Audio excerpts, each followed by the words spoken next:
আসসালামু আলাইকুম। বিএস কোডের এক্সটেনশন সিরিজের এই পর্বে আমরা দেখব অটো রিনেম ট্যাগ।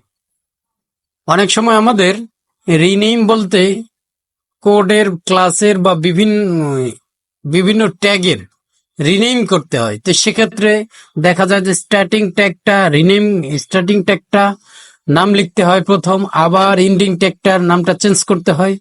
এই ঝামেলা অনেক সময় কোড অনেক বড় হলে তো এন্ডিং ট্যাগটা খুঁজে পেতে স্ক্রল করে নিচে গিয়ে আবার করতে অনেক সময়ের ব্যাপার।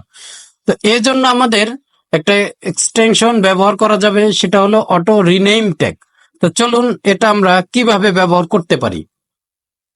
আমরা সরাসরি ভিএস কোডে চলে আসছি। এখান থেকে আমাদের এক্সটেনশনে ক্লিক করে আমরা এখান থেকে লিখে দিব যে অটো রিনেম ট্যাগ। ওকে, অটো রিনেম ট্যাগ দিলে এই যেটা চলে আসছে উপরে, প্রথমে আপনারা এখানে লক্ষ্য করবেন, আমি এটা একটু বড় করি। এখানে দেখুন ডাউনলোড কত পার্সেন্ট এবং 3.5 রেটিংস আছে এদের আউট অফ 5। এটা খুবই সুন্দরভাবে কাজ করে। এটা HTML সাথে XML দুইটার জন্যই কাজ করে। তো এটা আমরা কিন্তু ব্যবহার করতে পারি, কোনো সমস্যা নাই। এখান থেকে অনেক ডাউনলোড, কিন্তু 16.5 মিলিয়ন ইউজার এটা ডাউনলোড করে ইউজ করতেছে। তো আমরা এখান থেকে এটা প্রিভিয়াস পর্বের মতো এটা একটু দেখে নেই এটা আসলে কিভাবে কাজ করে। এইখানে নিচের দিকে গেলে হয়তোবা এখানে দেখাবে, এখানে অটো রিনেম ট্যাগ, এটা ইনস্টল করলে এটা চলে আসবে। এখানে হয়তো এক্সাম্পলটা সুন্দরভাবে দেয়া নাই, তো কোনো প্রবলেম নাই। আমরা এটা এক্সাম্পলটা আমি করে দেখাবো। আপনারা এটা এইখান থেকেও ইনস্টল করতে পারেন বা এখানে ইনস্টলে ক্লিক করলেও কিন্তু ইনস্টল হবে। এটা হয়ে গেল আমাদের ইনস্টল। এখন আমাদের ফাইলে ক্লিক করার পর আমাদের ফাইলগুলো দেখাচ্ছে। তো অনেক ক্ষেত্রে দেখা যায় যে আমাদের এইরকম আছে।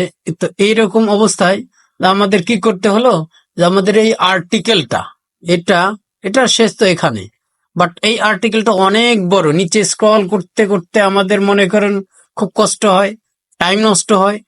তো এইটা করার জন্য আমাদের দেখা যাচ্ছে, আমি আগে এটা দিয়ে করি। দেখা যাচ্ছে আমরা অটো রিনেম ট্যাগটা যখন ইউজ করলাম তখন এটা দেখুন, এর লক্ষ্য করুন নিচেরটায় দেখুন, উপরেরটা কিন্তু আমি ধরে রেখেছি, নিচেরটায় দেখুন, নিচেরটায় লক্ষ্য করুন। এখানে একটা কেটে দিচ্ছি, উপরে কেটে যাচ্ছে, এটা কেটে দিচ্ছি উপরে। তারপরে কি করলাম, OL মানে অর্ডার লিস্ট করলাম। তো এটা সেভ করলাম।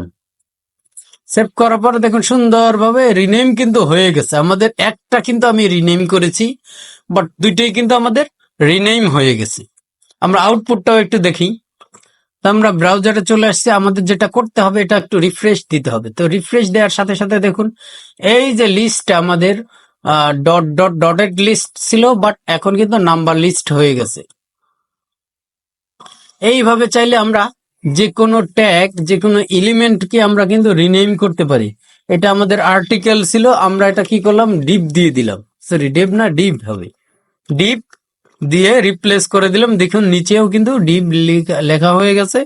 সেভ করলাম, সেভ করার পরে কিন্তু ডিপ হিসেবে কাজ করবে। আমরা এখানে সেভ করলাম, এটা কিন্তু কোনো পরিবর্তন দেখাবে না, কারণ হলো ডিপ এবং আর্টিকেল দুইটাই কিন্তু ব্লক লেভেল এলিমেন্ট, এই জন্য আমাদের কোনো পরিবর্তন দেখায়নি।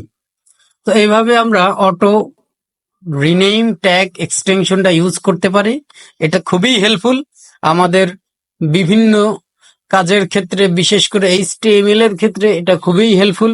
অন্যান্য ল্যাঙ্গুয়েজের ক্ষেত্রে, বিশেষ করে এই যে ট্যাগটা হলো সাধারণত আমরা এখানেই ব্যবহার করি, HTML ব্যবহার করি। তো HTML এর জন্য এটা খুবই একটা হেল্পফুল এক্সটেনশন। তো ধন্যবাদ সকলকে, আল্লাহ হাফিজ।